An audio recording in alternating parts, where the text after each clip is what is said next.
Bonjour tout le monde, bienvenue dans cette vidéo qui est l'avant-dernière vidéo de notre série sur l'histoire du Parti communiste français qu'il est temps que j'achève. Et on va parler maintenant du déclin du Parti communiste français.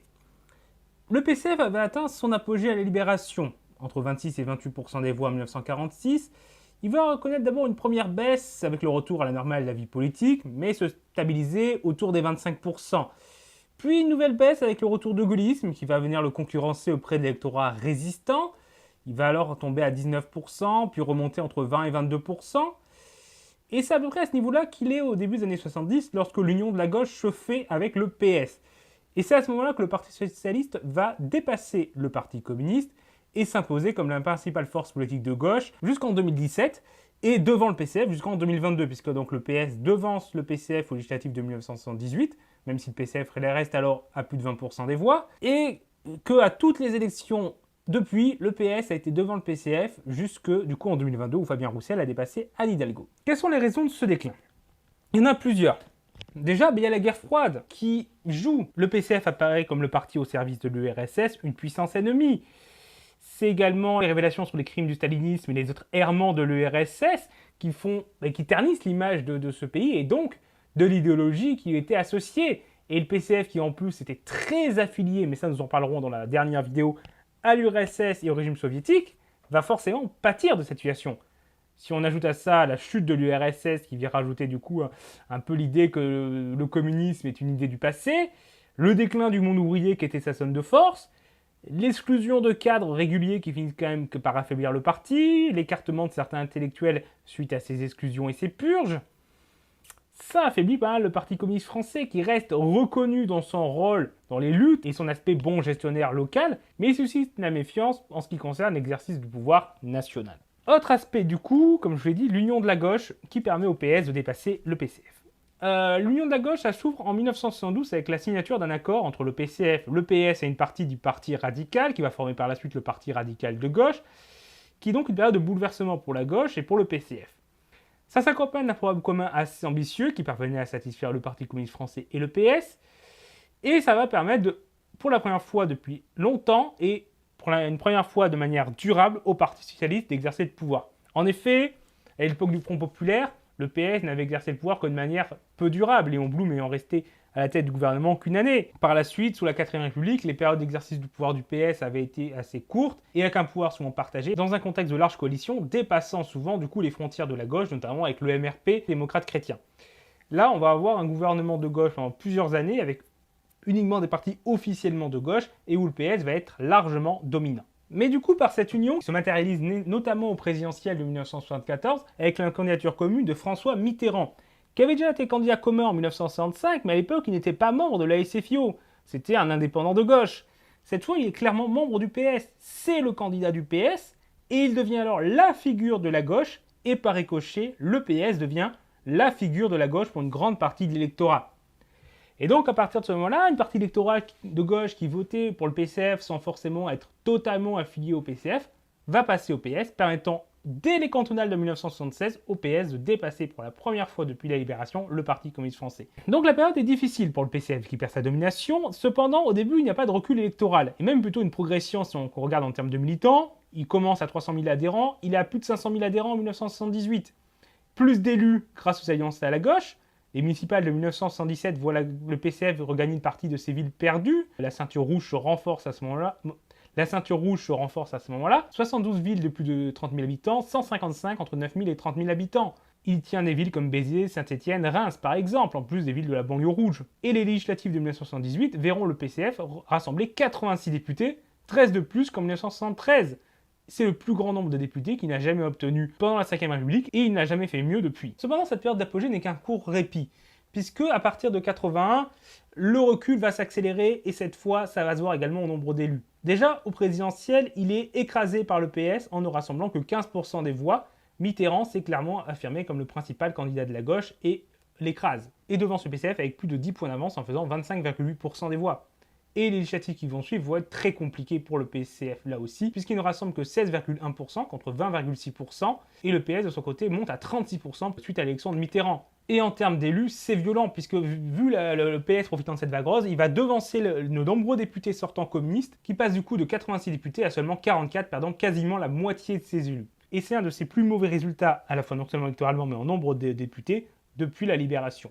Pas le pire, mais un des pires. Et globalement, toutes les élections confirment ça. Si on regarde les cantonales, donc en 1976, le PCF avait été devancé pour la première fois par le PS, avec 23% contre 26% au PS. En 1982, ça s'affirme aussi, avec 15,9% des voix pour le PCF contre 29,7% pour le PS. En 88, 30% pour le PS, 13,4% pour le PCF. Les européennes de 79 et le PS n'avaient que 3 points d'avance sur le PCF. Cette fois, en 84, le PCF ne rassemble que 11% des voix alors que le PS en a 24%. Et en 1989, si le PS est stable à 24%, le PCF tombe à 7,7% et il est dépassé pour la première fois de son histoire par les écolos. Si on regarde les législatives, comme je vous l'ai dit, en 1978, le PCF n'avait que 2 points de retard, il en a 20 points en 81 et il en a 21 en 86 avec 10% des voix contre 31 pour le PS. Au cours des années 70, le PCF avait pourtant bien vu ce danger de se faire dépasser par le PS et ça avait été un des éléments qui l'avait poussé à rompre l'union de la gauche officiellement en 1977 après les municipales, ce qui va en partie expliquer l'échec de la gauche en 1978 qui va faire un peu moins bon bien que prévu aux législatives, puisque certes au second tour il va y avoir un accord de désistement signé au dernier moment, mais les reports de voix vont être moins bons du fait de l'aspect un peu précipité de cet accord. Mais le PCF ne pourra pas renverser la vapeur malgré ce retournement de stratégie. Mitterrand est alors devenu le visage de la gauche pour une majorité de l'électorat de gauche. Du coup, en 81, le PS a une majorité absolue, il n'a plus vraiment besoin du PCF. Mitterrand accepte quand même d'inclure des ministres communistes au sein du gouvernement pour montrer l'aspect union de la gauche, mais ces ministres n'ont quasiment pas d'influence. Certes, ils vont pouvoir faire quelques mesures dans le bon sens, mais vu que le PS n'a pas besoin d'eux pour avoir une majorité, ils sont souvent réduits à devoir avaler des couleuvres. Ils ne pourront donc pas empêcher le début du tournant de la guerre en 1982 et lancer pour de bon en 1983.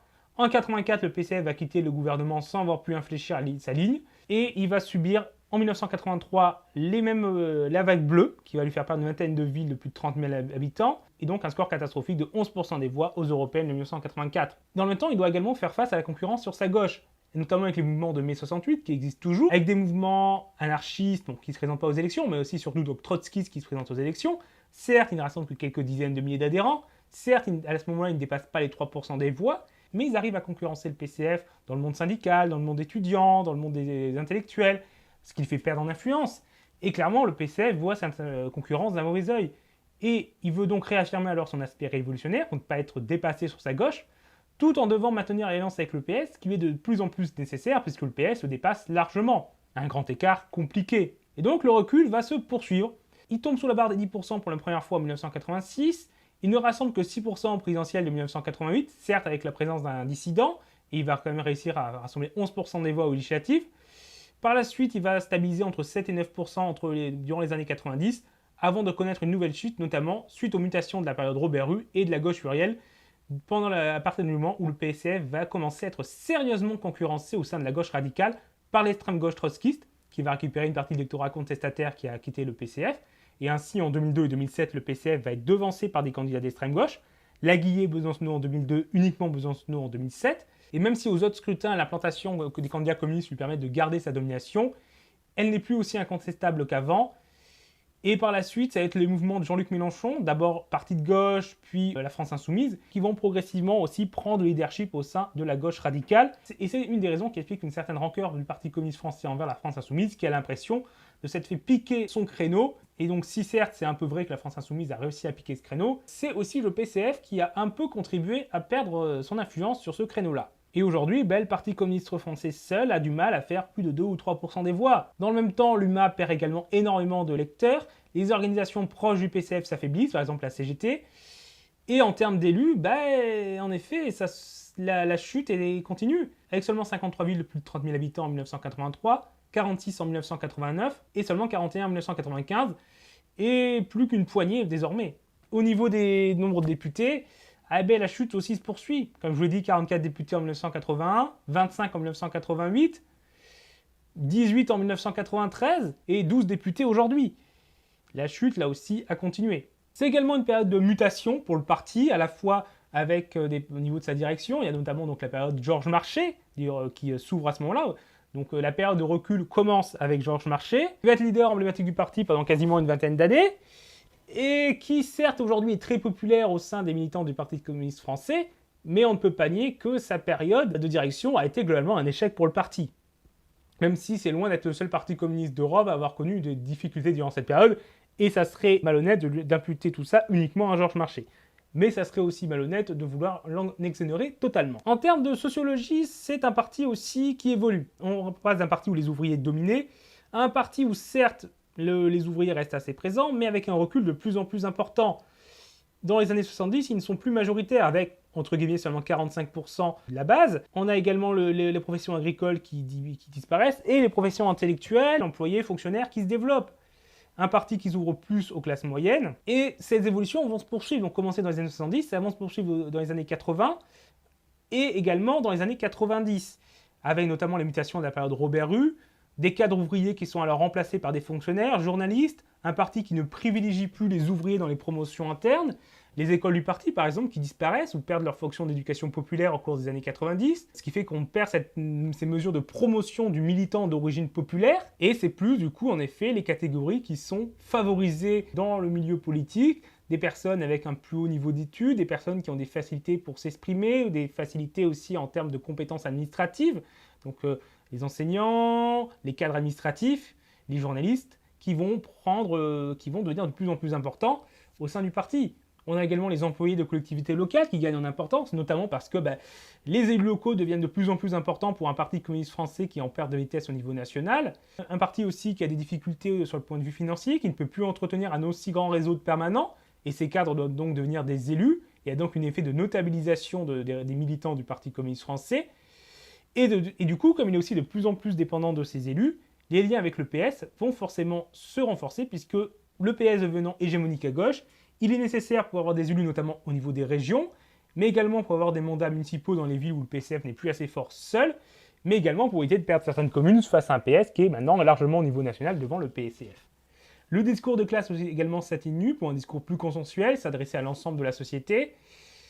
Des catégories de travailleurs aussi qui évoluent, on passe sur les travailleurs des grandes usines, des mines sont de moins en moins nombreux, notamment la métallurgie, comme je dis, les mines, qui étaient deux endroits où les cadres communistes mais également syndicaux étaient très importants et très nombreux. Ces dernières décennies ont donc été des périodes de bouleversement pour le Parti communiste français, qui n'est clairement plus le parti aussi puissant qu'avant, qui certes a pu retrouver une certaine présence dans les médias avec Fabien Roussel, mais sans que pour l'instant ça ne permette un véritable retour des électeurs vers le Parti communiste français, et avec des lignes stratégiques qui peuvent provoquer quelques polémiques, mais ce n'est pas le sujet de cette vidéo. Bref, c'est terminé pour cette vidéo, je ne serai pas plus long. J'espère que ça vous a intéressé, vous avez appris des choses. Si c'est le cas, n'hésitez pas à la partager et à l'aimer.